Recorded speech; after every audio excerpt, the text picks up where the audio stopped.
कि पीछे पड़ल बा देवरवा समझा द सैया जी।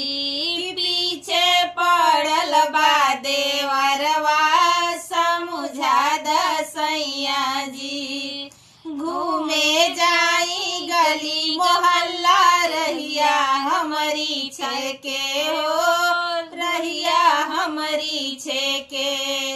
घूमे जाई गली मोहल्ला रहिया हमारी छेके हो, रहिया हमारी छेके।